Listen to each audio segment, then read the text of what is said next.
안녕하세요. 카길 에그리 피이나에서 양돈 마케팅 기술부를 맡고 있는 제갈형일입니다. 저희 카길 에그리 피이나는 온택트 시대에 좀 더 많은 한돈 농가분들과 소통하고자 웨비나 시리즈를 기획하였습니다. 이번 첫 돈 미션 2030 세미나에서는 최근의 고곡물가 상황을 현명하게 이겨내기 위해 집중해야 할 농장 운영의 포인트 중 생시자돈의 총산 생존율과 초기 성장을 극대화하는 방안에 관하여 각 20분씩 3회에 걸쳐서 말씀을 드리겠습니다. 웨비나 도중 궁금한 점이 생기시면 채팅창에 남겨주시기 바라겠습니다. 추후에 답변을 드리겠습니다.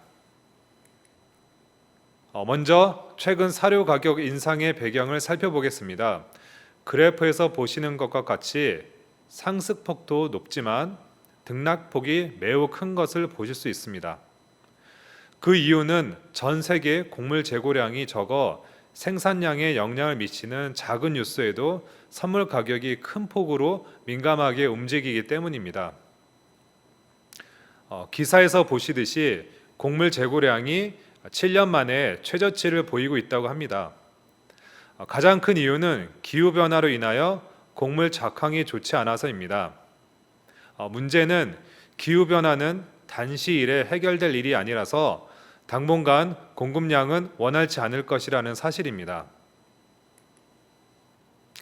그럼 수요 측면을 살펴보겠습니다. 가장 인구가 많은 나라인 중국의 옥수수 수입량은 최근 사상 최대치를 보이고 있습니다. 이러한 배경에는 중국 내 옥수수 재고량이 최저라는 사실입니다. 옥수수 재고량이 일정 수준으로 올라가지 않는 이상 중국 정부가 수입량을 줄이지는 않을 것으로 보입니다. 이러한 옥수수가 가장 많이 쓰이는 곳 중 하나가 양돈 사료입니다. ASF 발병 이후 중국 정부는 안정적인 돼지고기 생산을 목표로 기업들에게 막대한 지원을 하여 대형 및 수직 계열화 농장의 비율이 급격하게 늘어났습니다. 이러한 기업들은 소규모 농장들과 달리 배합 사료를 통해 돼지를 키우며 돼지 가격과는 상관없이 일정 사육 도수를 유지하려고 합니다. 앞서 말씀드린 중국의 옥수수 재고 상황과 기업형 양동장의 출현으로 인해 중국의 옥수수 수입량은 당분간 높은 수준으로 지속될 것으로 보입니다. 이러한 최근의 상황을 더욱 어렵게 하는 것은 해운 운임과 국제 유가의 상승입니다. 코로나의 장기화로 인해 각 나라의 항구에서 선적 및 하역 작업이 지연되고 있다고 합니다. 그러한 대기 시간 증가가 선사들의 운항 횟수 감소, 선박 공급 부족을 야기해서 운임 상승을 지속시키고 있습니다. 또한 배를 운항하는 데 필요한 기름값도 올라 곡물의 운송비가 많이 올라가고 있습니다. 또한 최근에는 환율까지 불안한 모습을 보이고 있습니다. 정리해서 말씀드리면 전 세계 곡물의 생산과 수요 측면을 고려했을 때 당분간 우리나라에 도착하는 곡물 가격이 내려갈 가능성은 많이 낮은 상황입니다. 조금 과장해서 말씀드리면 현재의 높은 사료값이 당분간 지속이 되는 금사료 시대라고 말씀드릴 수 있겠습니다. 높은 사료 가격으로 힘든 상황이지만 모든 변화에는 이면이 있듯이 동시에 기회 측면도 있습니다. 바로 돼지고기 가격입니다. 사료 가격과 돈가의 관계를 좀 더 시야를 넓혀 살펴보겠습니다. 지난 2002년부터 최근까지의 사료 가격과 돈가의 상관관계를 나타낸 자료입니다. 보시다시피 역사적으로 사료 가격과 돈가와는 양의 상관관계가 있음을 알습니다. 사료 가격이 1이 오르면 돼지고기는 그보다 더한 1.84가 올랐습니다. 이는 사료 가격 인상은 단기적으로 어려움을 더할 수는 있지만 결국에는 더 큰 돼지고기 가격 상승을 불러오니 어려울 때일수록 생산성을 놓치지 않는 것이 매우 중요합니다. 현재 고돈가가 상당 기간 계속될 거라는 이유를 좀 더 자세하게 말씀드리겠습니다. 먼저 국외 상황을 살펴보겠습니다. 올 초만 하더라도 주요 돼지고기 수출국인 미국의 돼지고기 생산량이 사상 최대가 될 것으로 예상을 했었습니다. 하지만 몇 개월 전 하반기에는 예상보다 도축두수가 줄어들 것으로 예상된다는 미국 농림부의 보고서가 발표되자 급격하게 미국의 돼지 값이 상승하였습니다. 보시다시피 미국의 동가는 역사상 최고로 높게 형성이 되고 있습니다. 미국 내 소비 및 수출 호조로 인해 수요가 탄탄하여 높은 돼지고기 가격은 당분간 지속될 것으로 보입니다. 다음으로는 국내 상황을 살펴보겠습니다. 코로나 상황에서 건강에 대한 관심이 높아져 면역력에 도움이 되는 한돈의 소비량은 줄지 않고 있습니다. 보시다시피 각 부위의 재고량뿐만 아니라 여러분들이 함께 노력해 주셔서 그동안 큰 고민거리였던 후지의 재고도 많이 줄어 있는 상황입니다. 또한 높은 국제 동가와 외식 소비 감소로 돼지고기 수입량은 많이 좀 줄어드는 상태입니다. 거기에 앞서 말씀드린 한돈의 재고량의 감소까지 더해져 소비에 큰 변수가 생기지 않는 이상 당분간 높은 동가가 형성될 것으로 예상됩니다. 현재의 시장 상황을 정리하자면 금사료, 금돼지고기 시대입니다. 결국 농장의 생산성에 따른 수익의 차이는 더욱 벌어질 것이므로 현재 고곡물가로 인해 많은 어려움이 있지만 고동가의 큰 수익을 만들어주는 금돼지고기 생산에 집중을 하자는 말씀을 드리고자 합니다. 그러면 오늘 웨비나의 본론인 금돼지를 만들기 위해 필요한 자돈 총산 생존율과 초기 성장에 대해서 살펴보겠습니다. 먼저 자돈 총산 생존율입니다. 최근 다산성 모돈이 도입되고 사양관리 기술이 발전함에 따라 이유두수 11두 이상을 달성하는 농장의 수가 꾸준하게 늘고 있습니다.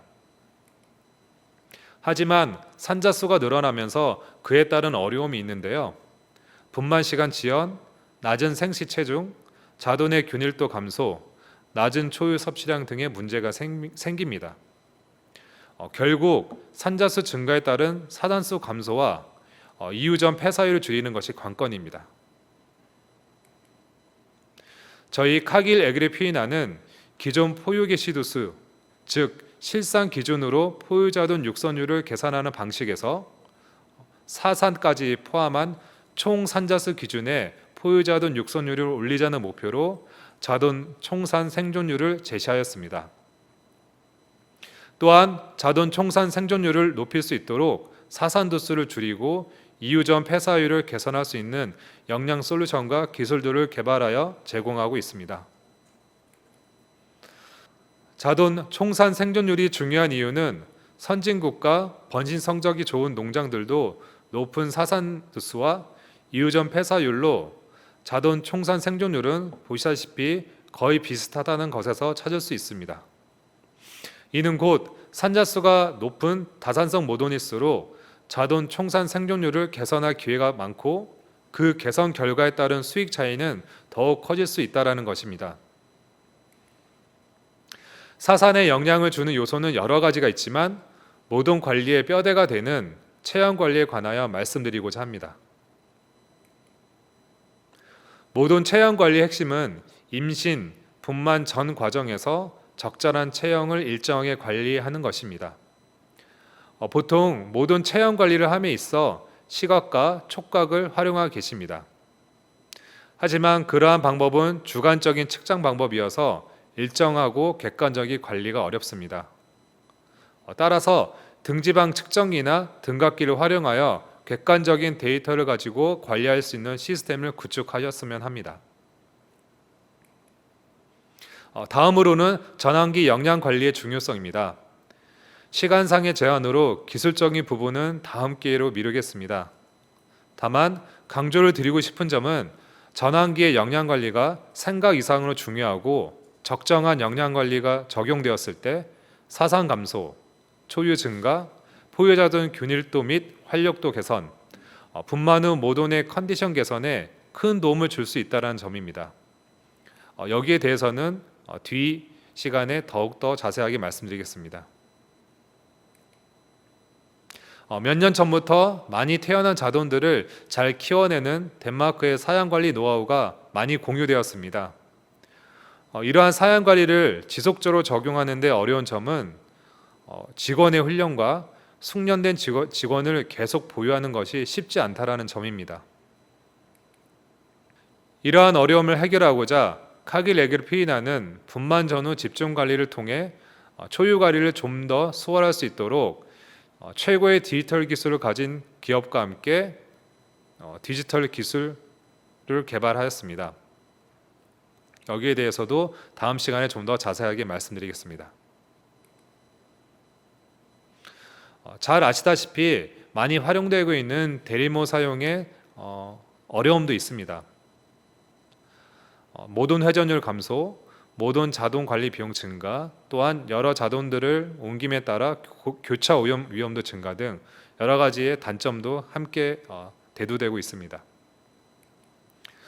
따라서 앞의 단점들을 해결할 수 있는 자동 포유 장치와 고급 대용유 솔루션의 적용을 고려해 보았으면 합니다. 실제적으로 카길 에그르피나의 자동 포유 장치와 고급 대용유 솔루션을 적용하여 이우두스를 13.4도에서 13.5도로 개선한 사례에 대해서 뒤에 임재원 부장께서 자세한 내용을 공유할 예정입니다. 다음으로는 이렇게 잘 살린 포유 자돈들을 이후에도 잘 키워내는 부분에 대해서 말씀드리겠습니다. 전 세계에서 PSI가 가장 높은 덴마크의 이우두스와 이후 체중 변화 그래프입니다. 잘 아시다시피 이우두스가 늘어남에 따라서 이후 체중이 감소되는 경향을 보입니다.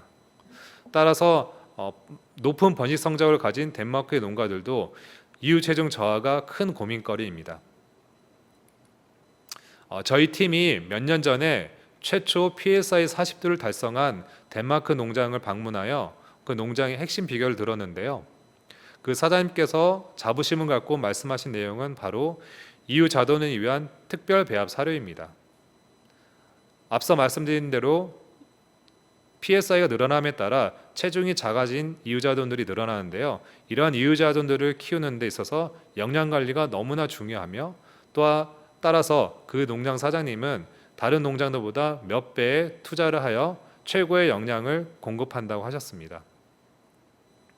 결국 단순 PSI가 높아서는 원하는 MSI와 수익을 달성하기 어려우므로 이러한 이유자돈에도 큰 영양적 투자가 필요합니다. 초기 성장은 단순히 폐사율의 관점에서만이 아니라 육성 비육 시기의 성장에도 큰 영향을 줍니다. 잘 아시다시피 7주령의 1kg 차이는 출하일령 6일을 차이를 가져옵니다. 따라서 7주령의 적절한 체중을 높이기 위한 영양 관리가 필요합니다. 초기 성장을 극대화하기 위해 이후 7일간의 적절한 일당 증체량을 확보하는 것이 중요합니다. 보시는 것은 이후 체중과 이후 일주일간 일당 증체량의 관계를 나타내는 표입니다. 예를 들어 만약 이후 체중이 7kg이고 이후 일주일간 일당 증체량이 250g이라면 7주령 체중이 17kg가 된다라는 것입니다. 따라서 7주령의 17kg를 달성하기 위해서는 이후 체중을 최소 7kg를 확보하고 좋은 사료의 급여를 통해 이후 높은 일당 증체량을 달성해야 한다는 것입니다. 정리해서 말씀드리면 초기 성장 투자는 가장 효율적인 투자라는 것입니다. 자동 구간의 사료 효율은 1.1에서 1.2입니다. 즉 사료 먹은 양만큼 크는 구간이라는 것입니다. 여기 계산한 식과 같이 자동 구간 1kg의 증체비와 육성 비육 구간의 1kg 증체비는 크게 차이가 나지 않습니다.